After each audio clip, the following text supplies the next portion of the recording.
dalawa.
Diyos ko, ano ba itong impyerno na napuntahan natin?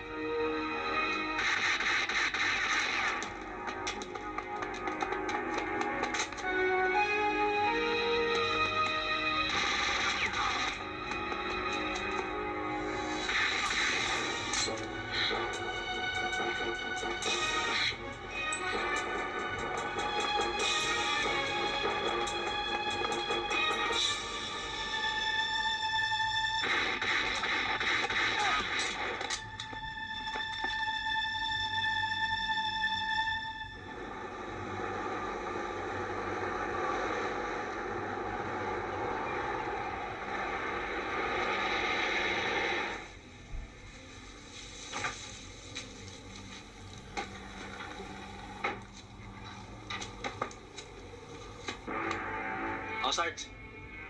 Oh, Sarge.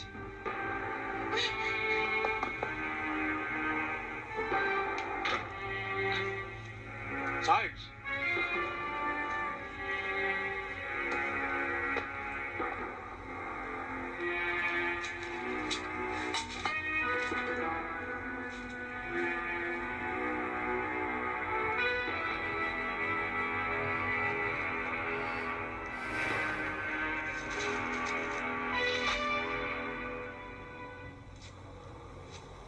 Sino ba ang dating OIC nyo rito? Mula ngayon, ayoko nang... Sarge! Baka gusto niyo makita ang titirahan niyo muna. Manang Esther, sa susunod magpatingin tayo sa doktor. Akala ko ba meron na ditong head center? Meron nga, kaya lang ang doktor ay minsan lamang sa loob ng isang buwan kung dumating. Yan ang magiging bahay niyo, Sarge. Bandang kaliwa.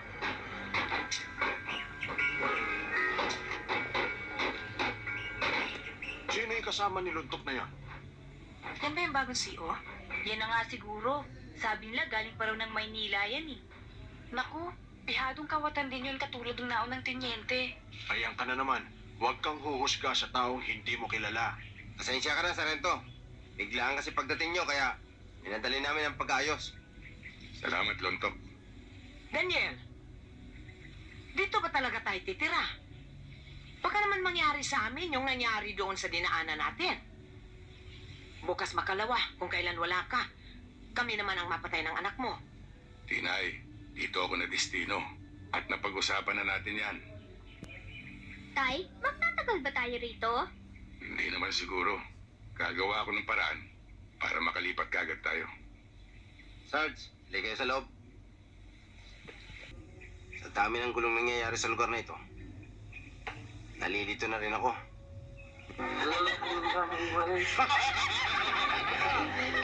Hoy, Sarge! Dito ka! Hoy! May isa siga! Ha?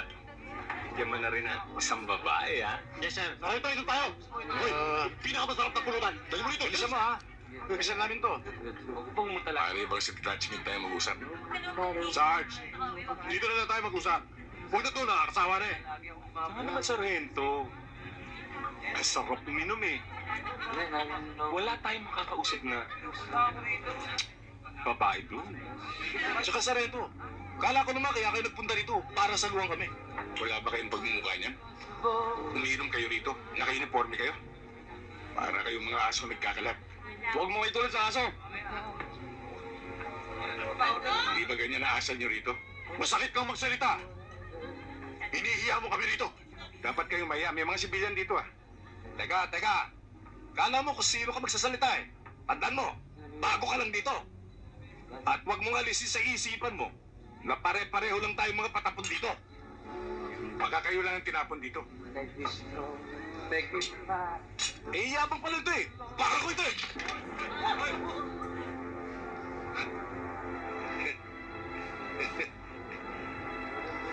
Sarento, naunahan mo ako eh.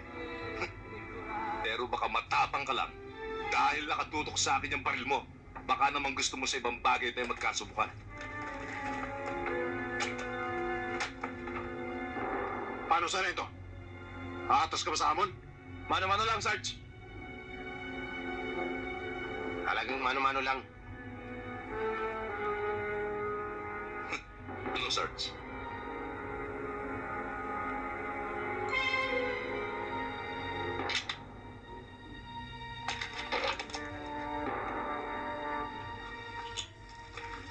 Ito sa pasa.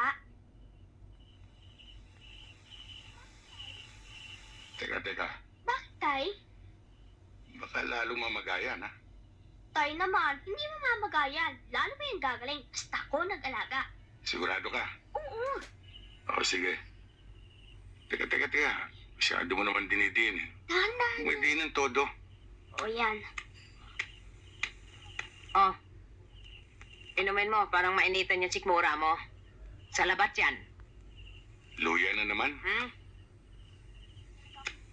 Alam mo, Tay, hindi talaga ako naniniwalang basta-basta ka na lang nagkaganyan. O bakit naman?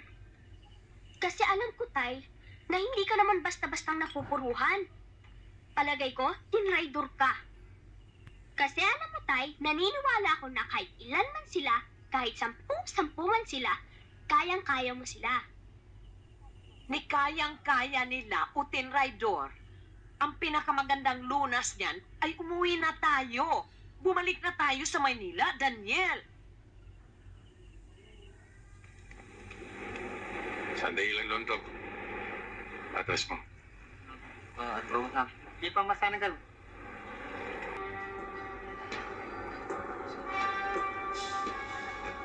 Tara.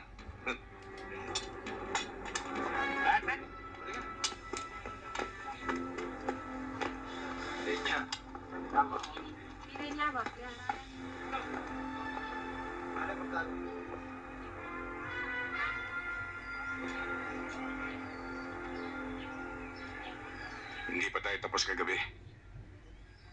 Sarge, hindi ka ba naawa sa sarili mo?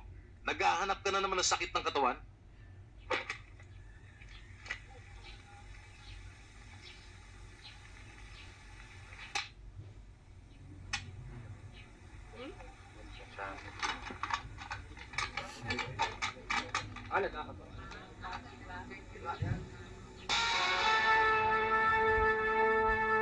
Kasim, Umpisa mo na. Hindi, ikaw na.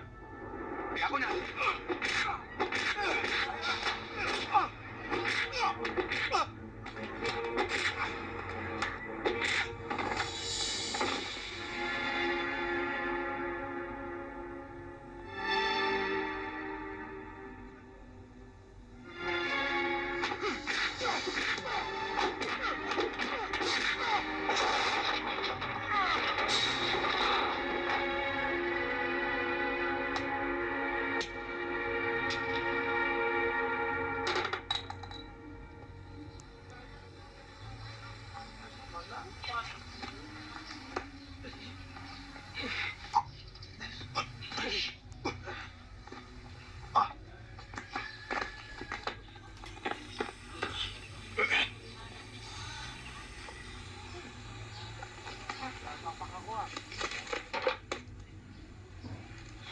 Kunin ninyo ang inyong sidearms.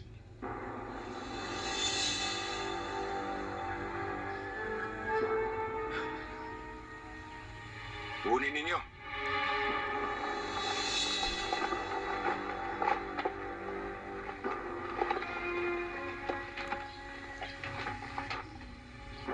Marami na ako nabalitaan tungkol sa inyo.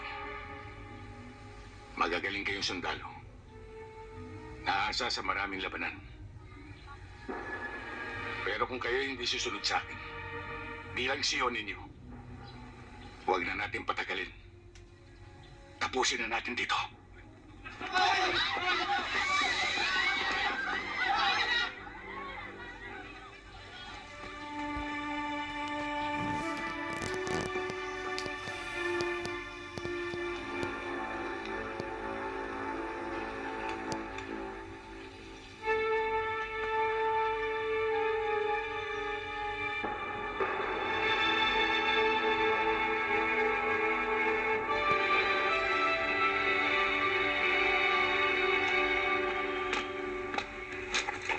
Asim, di ba walang traitor sa atin?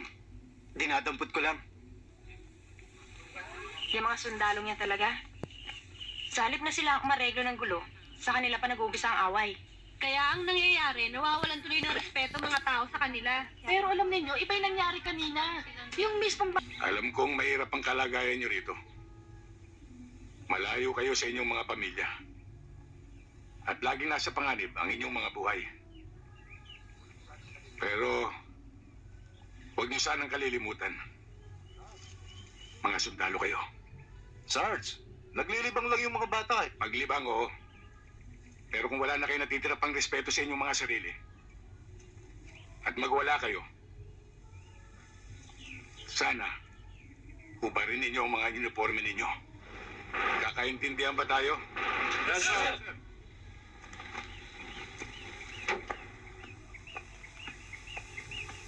Carlos! Neng! Ano? Bakit hindi nyo kami sinipot kagabi?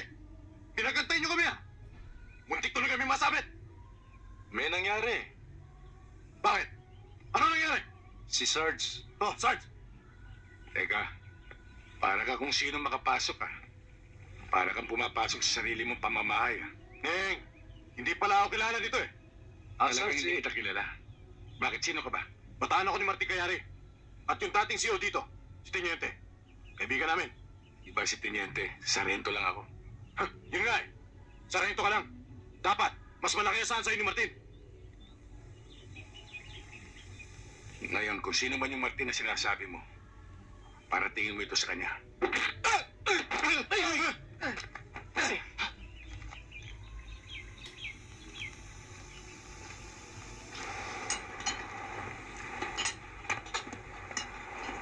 Boss, bakit kayo ka lang? Oh, paano mukha mo? Sir Abdul, nasaan? Bago na CEO sa detachment. Sobrang higpit. Parang takot na sila Rasul eh. Nung magpakilala akong tauhan mo, lalong nagalit. Binalatan ako. Siguro gusto magpakilala nun. Yan ang hirap sa inyo, hindi na kayo nasanay. Ganyan lang talaga ang bagong CEO. Sa simula, gusto magpasiklab niyan. Pero sa bandang uli, pera lang ang katapat niyan.